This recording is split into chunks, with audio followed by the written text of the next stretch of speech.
Nag-viral sa social media ang post mula sa isang website na kumpirmadong tsugi ng tahanang pinakamasaya.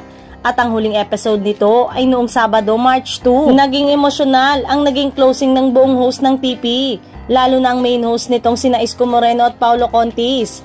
Kasabay nito, biglang naglaho ng parang bula ang Facebook at YouTube page ng Tape Incorporated. Samantalang replay episode daw muna ang aasahan ng mga kapuso viewers sa Lunes. Ang dahilan ay sa lumobong utang ng Tape Incorporated sa GMA7 na umabot sa 800 million pesos. Kaya't hindi na pinapatapos na dapat ay hanggang December pa sanang tahanang pinakamasaya. Base naman sa nakuhang chika ay si Yorme Isko Moreno lang ang pasok sa programang ipapalit sa TP at makakasama raw niya sina Pokwang, Rabia Mateo at Kuya Kim Atienza kung walang pagbabago.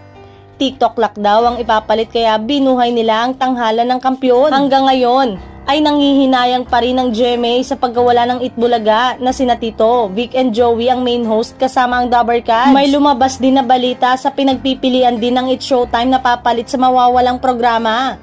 Pinaghahanda na di umano ng GMA Network ang pamunuan ng It's Showtime upang puna ng mababakanteng time slot ng Tape Incorporated sa GMA Network. Sa ngayon ay wala ng final decision kung anong programa ang papalit sa iiwanang slot ng tahanang pinakamasaya.